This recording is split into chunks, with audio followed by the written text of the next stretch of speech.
I did check out the 50 Cent Diddy documentary. As you guys know, as far as Diddy is concerned, I mean, a lot of people think,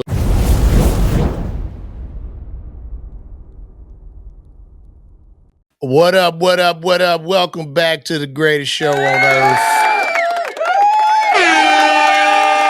We are back again at the LeVar Walker podcast show. Yo, first of all, before we even get started, I just want to say, well, before I get deeper into this, I just want to make sure y'all can hear me. Can y'all make sure y'all can hear me? Instagram, y'all can hear me, man. Everybody on the on all these other sites, y'all can hear me. Just let's make sure you guys can hear me. What up? Can you hear me? None your bees nest. Y'all can hear me? Y'all can hear me? Good, good, good, good, good. Okay, before I get started, too, yo, shout out to everybody in Houston.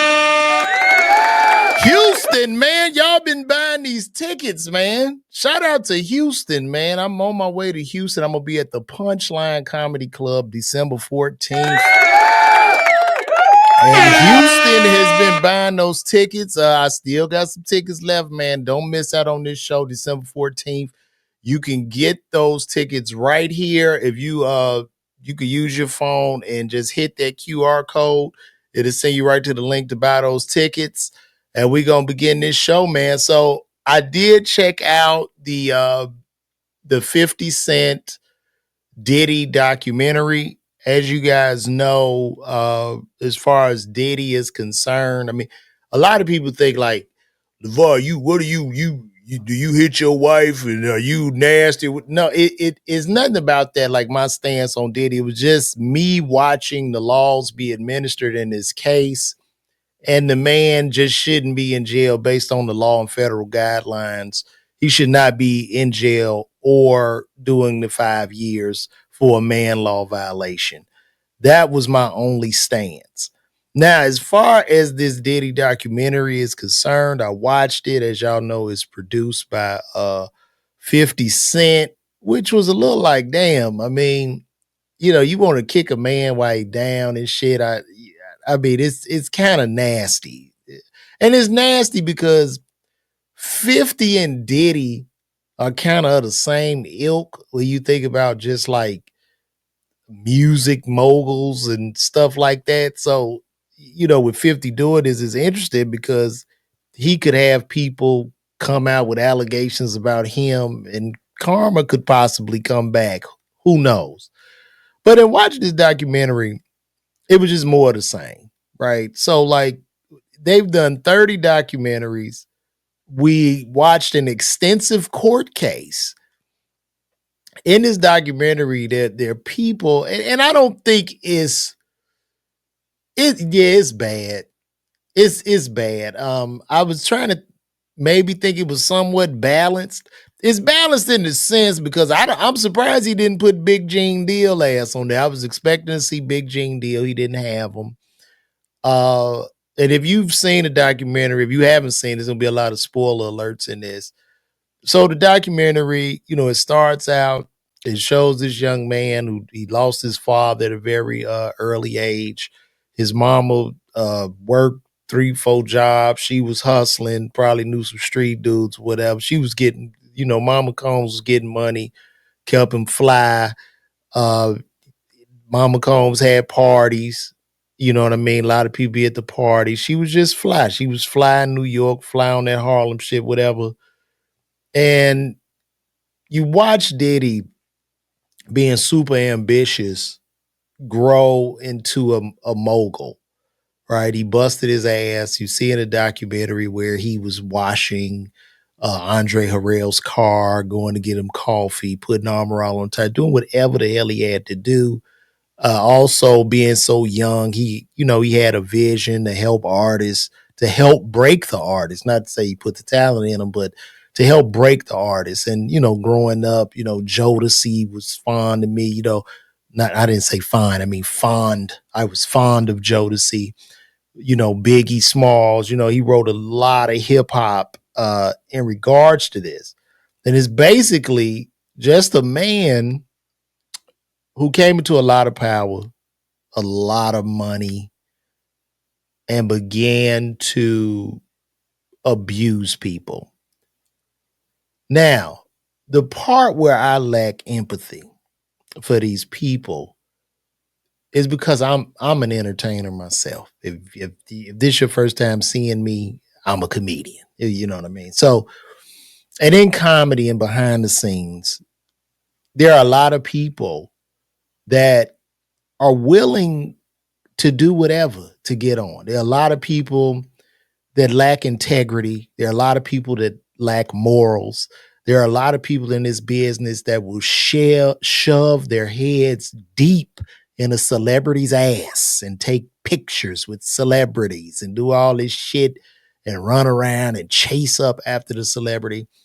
And these people typically in these situations, there's never a gun to your head, right? So with all these victims or whatever with Diddy, where I raise the eyebrow is most people in this documentary, from the security guards to the assistants to everybody, it was all good while this shit was going on. It was everything that was happening, the abuse, so him cussing people out. Because I just see Diddy, I don't necessarily see him as a monster. I just see him more as an asshole.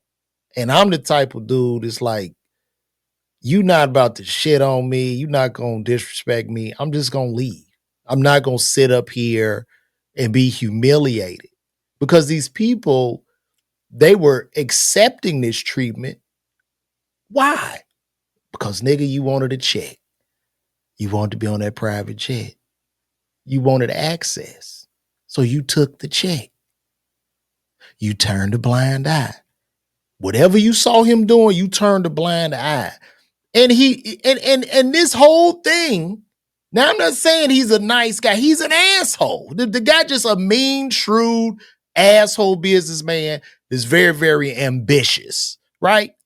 Those contracts from Bad Boy, he ain't done shit them white boys don't do. As far as exploiting artists. Artists have been exploited since the beginning of time. This is just what happens. Most don't want to read you don't want to read your contract. You don't want to look at the numbers. Your ass just want to be famous. And then when you 50 and you look back and all your shit is gone, you don't have no money and all your resources are exhausted, you're mad. This is what happens over and over again in entertainment. You've watched Unsung, you've watched all these certain shows. So these are a bunch of grown-ass people who will complain, who could have left at any time. Because at the end of the day, the fact of the matter is, the man was not holding these people hostage. He wasn't holding them hostage. There were no children involved in these situations.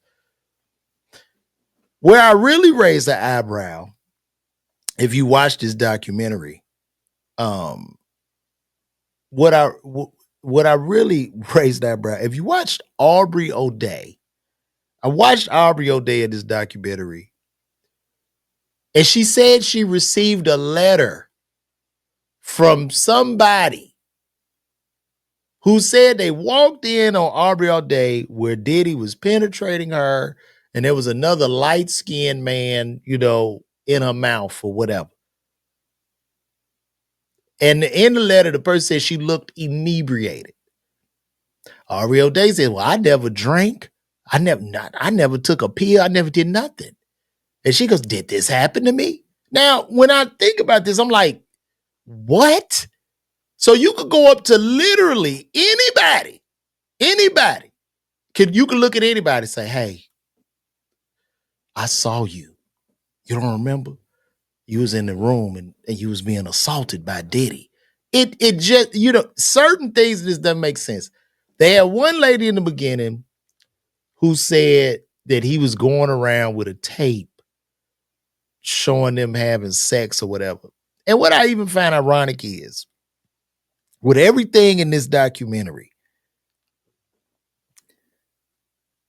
what is it showing us that we haven't even seen in the courtroom? Like, you don't think the federal government dug deep in the dirt raked every morsel of coal across the fire, just dug so deep looking for anything. So this lady who said she was assaulted, say he playing it on tape around places. What?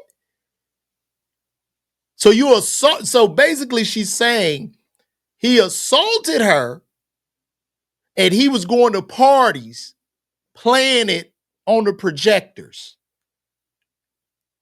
And nobody in this party, he at the top. So you tell me no haters got that tape to turn it in, to snitch on it. Like, it just, a lot of it doesn't make sense. Like I say, is he a nasty dude? Yes. Is he an asshole? Yes. But I have to raise my eyebrow. And I also have to call out these people. When you go in this business and you selling your fucking integrity and your asshole, and it don't work out for you, then goddamn it, that's what it is. That's how that's how it goes. Because I can look at y'all right now and tell y'all this. Being in this business, most of those alleged victims in that documentary wouldn't have spoke to your ass in 2001 and 2. They would have been like, you're not getting into the party. That is what would have happened. And that's fact. Because I was in Atlanta in 02, 03. I was up at Justin's. And as a matter of fact, in my house now, Kim Porter used to be across the street at her homegirl house. Shout out to Ebony Electric. I used to see the kids running up and down the block. Now, like I say, is he a nasty dude? Yes. But was he holding these people against their will? No. How many times did he look at somebody and say, yo, you can leave, Playboy? Just leave. I would have left. But you know what happens? They don't want to work no regular job like y'all ass. They don't want to work no regular job like us. They want that high life. So it's like, what are we talking about here?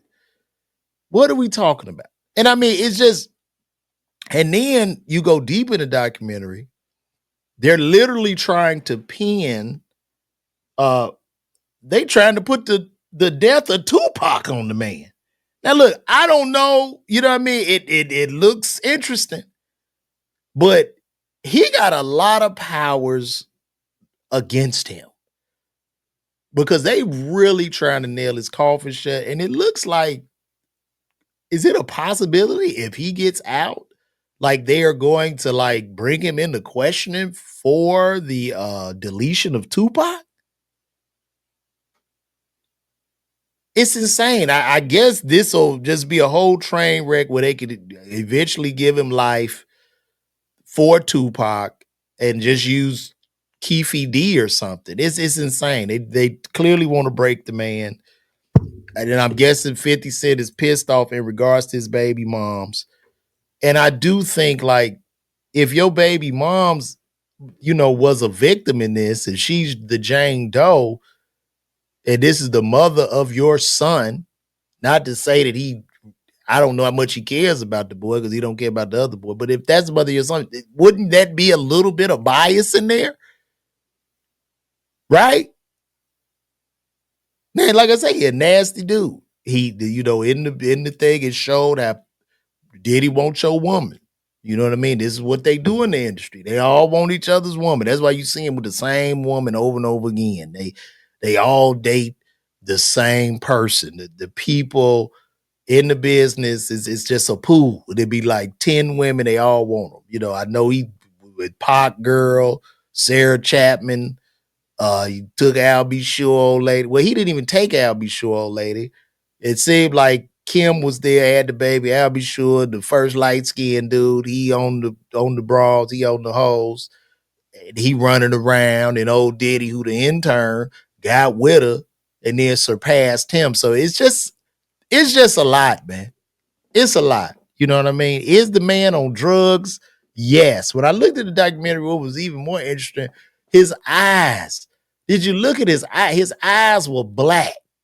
Diddy's eyes look like two marbles. I don't know if they did some color grading in that or what, but his eyes look so dark. It looked like his soul had literally left him. But this to me is just like in the entertainment business,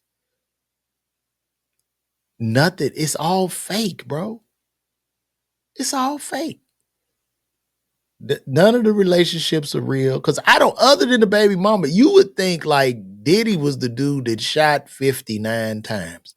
It would seem like 50 would want to do a documentary on the niggas that shot him 9 times and try to bury them or something. It's insane to me. And then when I first even heard about it, I'm just like, why would you want to kick a brother when he down just so far deep in the dirt? You know what I mean? It's like this man is in custody, serving a bogus sentence, doing the federal crimes. And I'm not saying that karma comes back in very, very mysterious ways. Karma is interesting. I believe in universal law and karma. But it's like this dude is in the dust. But I'm like, is 50 feeling threatened that he's going to come back and be bigger than he was before? Because you know what I mean? He's in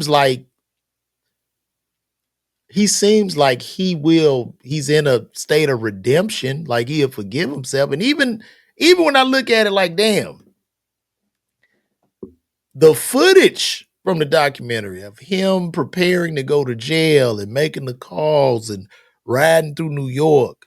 And I'm guessing he didn't pay whoever we was watching at the barbershop. And I'm guessing he didn't pay those videographers and they just sold it to Netflix. And I mean, 50 just jumped on it as a business opportunity and sent him to the dirt. And this whole thing, as far as we're concerned as black people, I find it to be rather hypocritical in a sense of I see a lot of people applauding what 50's doing. But at the end of the day, if there was a white man that put out multiple and numerous shows about black, like if a white guy had 10 shows just about black people shooting and harming each other and selling dope to each other on one network, right? If he had those shows, I'm pretty sure we would be somewhat up in arms. And then that same white guy who got the 10 shows about black people harming each other and just selling dope and just all this negative self imagery about the streets over and over again goes and says, yeah, I'm going to make a hit piece on a black mogul. Niggas would be up in on. Niggas would be protesting, boycotting networks. You see what I'm saying? Do you see the irony in this shit? This is the irony. I'm just calling it out. I'm not, like I said, I'm not saying that the man is a good guy. He was a nasty dude. He did people dirty. It's just what it is. And this is a form of karma. And it shows us that how karma and universal law is. But at the same time, it's still nasty work. Nasty work. And then the people, somebody got shot in the back. I was listening to Little Rodney Jones, who's the producer on the album. And he was going in. But then I raised the eyebrow because he said, man, I never got my money for producing this album. So I'm like, in the video, y'all looked happy, y'all smiling, y'all laughing, y'all talking. So it seems like from the stance of producer Rodney Lil Jones, he just want his money. And he was like, you ain't gonna pay me, I'm gonna go in on your ass. That seems like basically what that is. It's just dirty. It was dirty. And then I guess they shot some dude in the bathroom and the dude disappeared. It's just crazy. It's crazy, man. So I guess, I mean, they taking him out. I guess is what it is, man. I don't really know. I don't even know, but shout out to y'all for pulling in, man. It's just interesting to me, man. And then the other guy, what's the guy's name that helped him start it's a guy that helped him start Bad Boy. I think his name is Keith Burrows or something. And it looked like, he owned 25% of Bad Boy. Uh, Diddy's mom owned another 75. Kirk Burrows.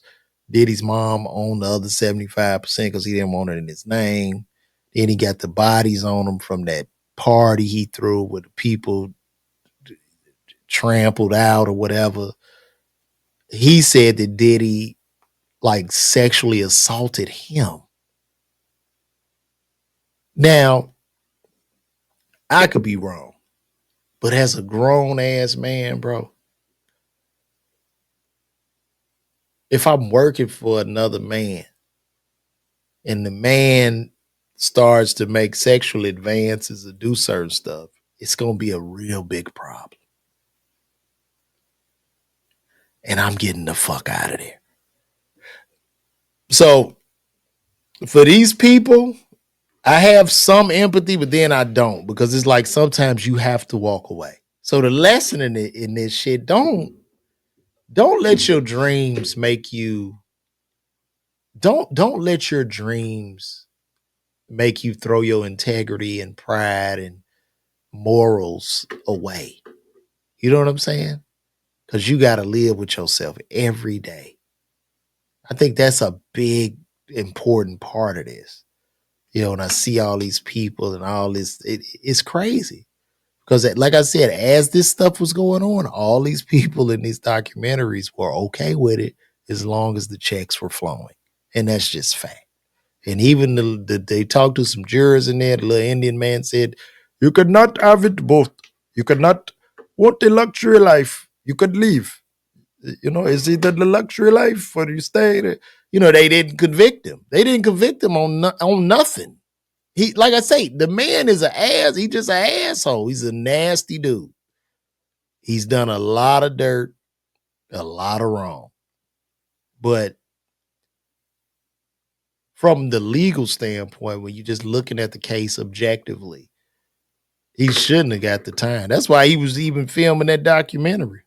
He was filming that documentary because I'm pretty sure the lawyer's like, man, you gonna walk. You gonna walk with time served. So it's ugly, man. It's ugly work. I would say just watch out and don't get into it with no liquor companies if you black. Cause geesh, man, this is it's crazy.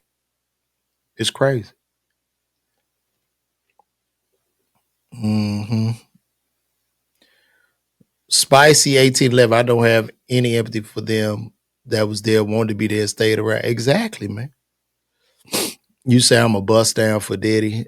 You know, these types of comeback, like this little shit y'all do, like I'm gay and I want Diddy. Yeah, I do. Yeah. I would love for him to nut on me. I would love that. I mean, it's so weak. Y'all do this all the time. We'll give you what you want. Like, yeah, I do. I'm his bust down. I can't wait to see. I can't wait to see him. Like, you know what I'm saying? I don't know why y'all say that shit. But yeah, man, thank you, Running War. Strength and honor, man. It's just about honor, bro. I ain't about to do no stupid ass shit. You know what I mean? I see, bro. I see how a lot of people move in the business, bro. And a lot of people, you know, first of all, the business is a very the entertainment industry is a very exploitive business. It's exploitation. You're going to be exploited, especially if you're not focused on the business. If you get caught up in another motherfucker, you see him, he balling. I've come to the conclusion that no man's ice is colder than mine. I don't care about how much money that motherfucker got or how much more famous he is than me. His ice is not colder than thine ice because none of that shit he got can help me feed my family. That's just how I look at it. You know what I'm saying? So, and that's why these grown ass people, it's just very difficult for me to have, you know, a high amount of empathy. I'm sure we could do because look, if I do a documentary on everybody here that's watching, if I do a documentary on and I only use people that you fell out with, think about that shit.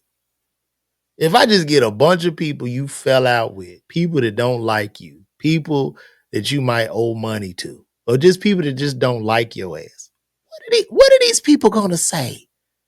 Are the people not going to embellish?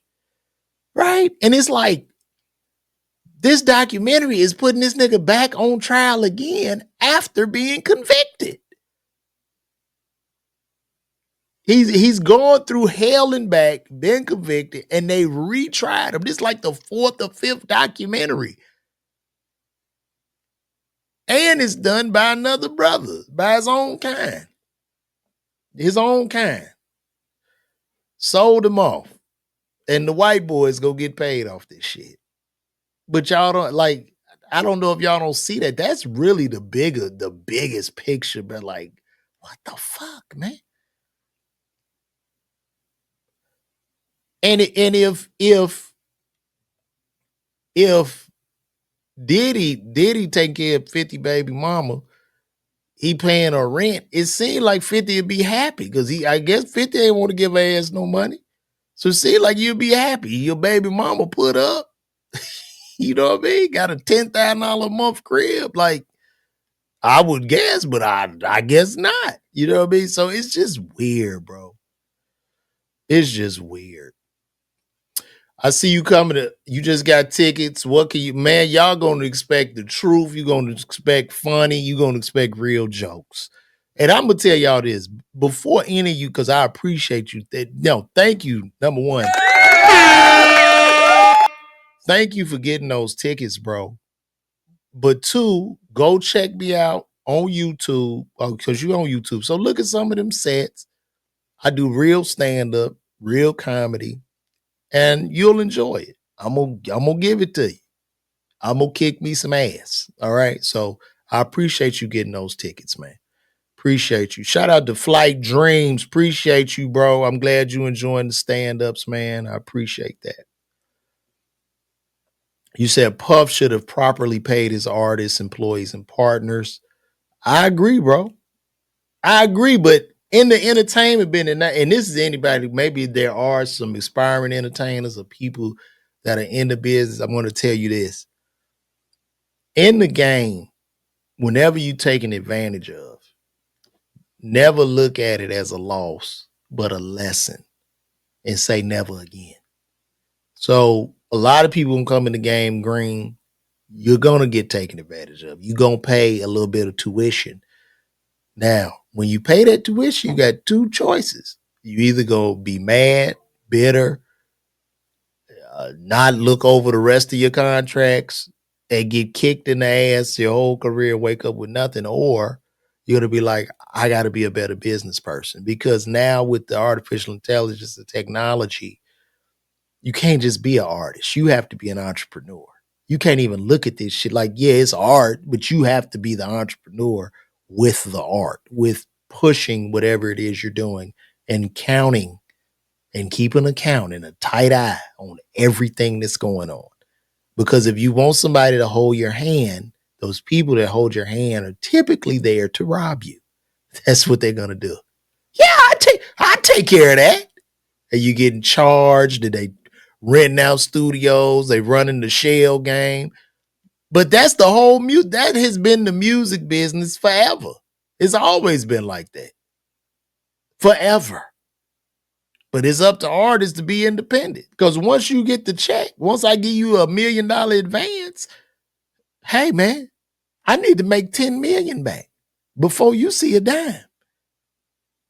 So most of this shit with these advances and all this stuff they getting is just super, super predatory, high interest loans.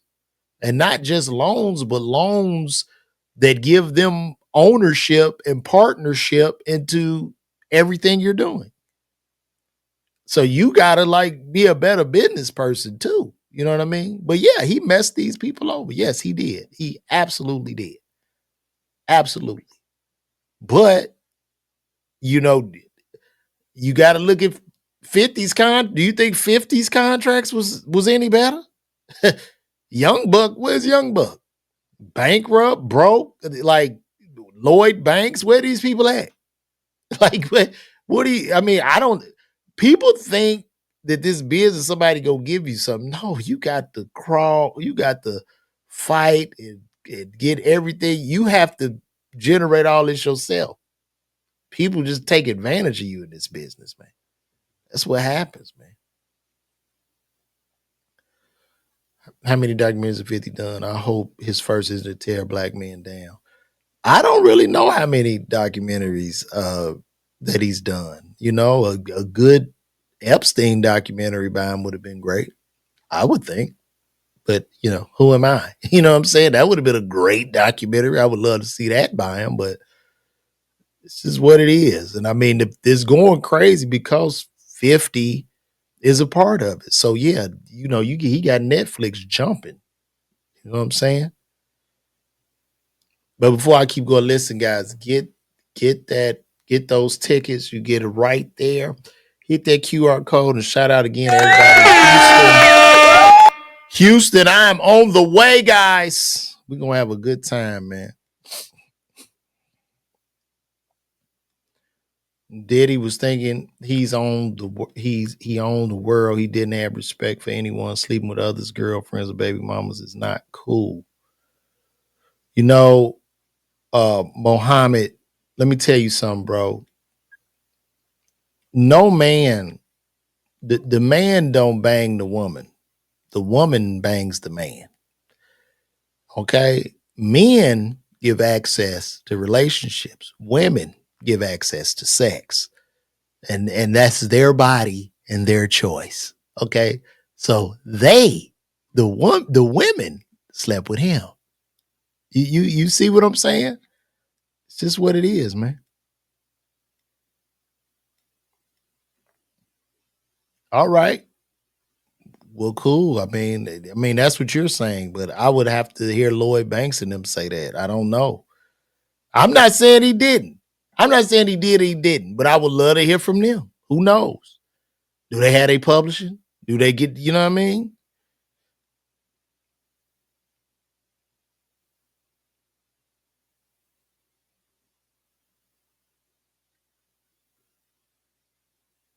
You say, where were the complaints when Diddy was doing his artist bad on his shows? Nowhere, because that money was rolling in. He on top of the world, and everybody, you know, bad boy offices was popping.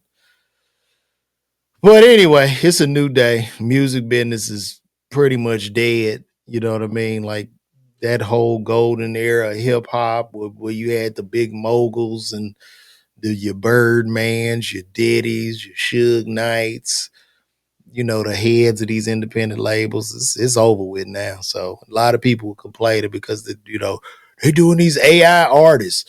They got AI artists. The AI artist is actually the best deal because the AI artists ain't no different from the real artists who weren't looking at contracts and being taken advantage of. So why not just generate some something from the computer and just have it rake you in money? It's the same game. It's just like the business.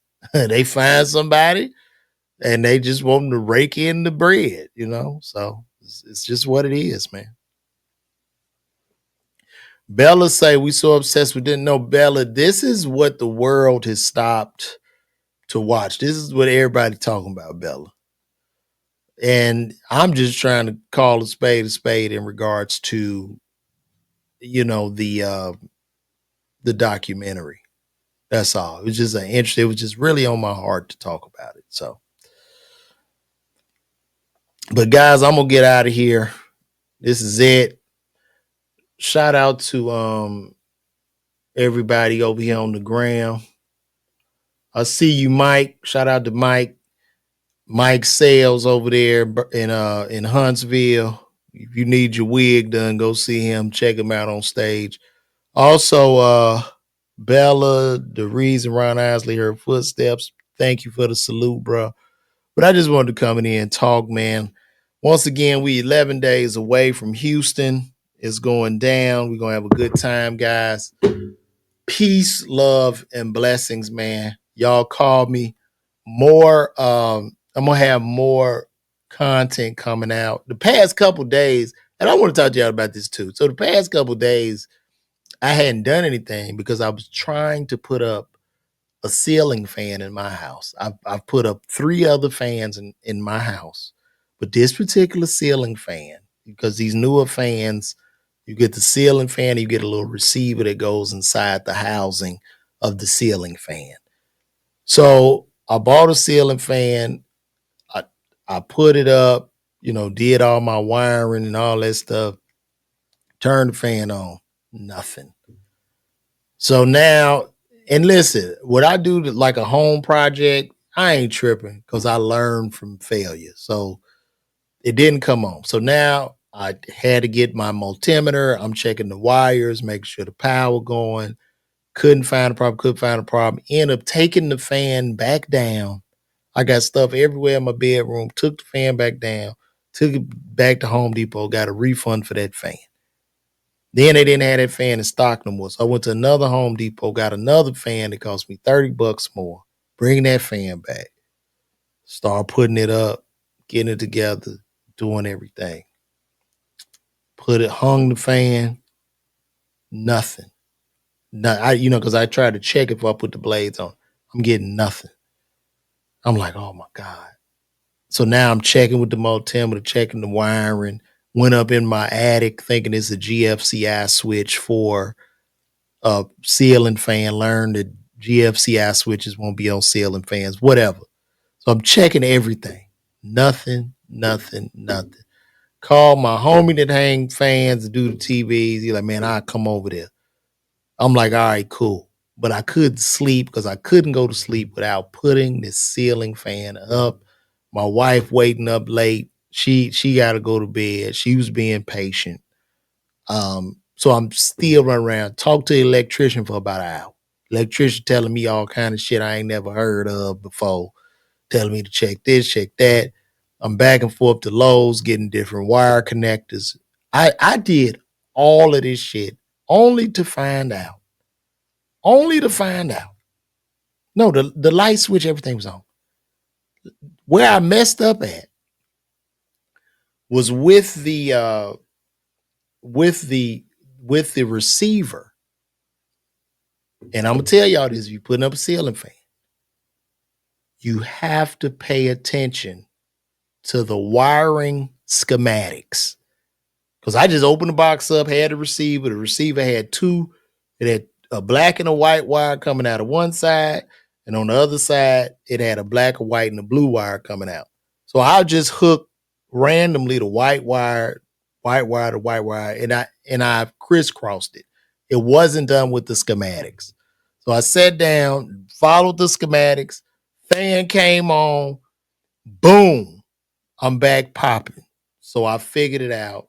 I felt very proud of myself. However, I drank so many Celsius drinks and so much caffeine that I had a crash and I didn't want to do shit. But I made it and I'm here with you guys. So listen, man, shout out to y'all. Love you guys, man. Check me out, Houston. I'm gonna be there December the 14th. Tickets are moving. Y'all come out. We're gonna have a good time in H-Town. And I'm gonna see y'all tomorrow because I'm gonna come back. I might just come back and try to double up, do one tonight, put out some content, put out some more videos. But I appreciate y'all, man. Number love, man. If you got a dream, dream big, but do it yourself. Be independent, have integrity. Don't let nobody don't sacrifice your soul. Don't do it. Don't be one of them victims. All right? Do it yourself. Put your hand in the soil and know if you saw another human do it, you can do that shit too. That's the most important message. And take the harder route because the harder route has the biggest fucking reward at the end. So we're going to end on that, man. Love all y'all, man. Appreciate y'all. Call me.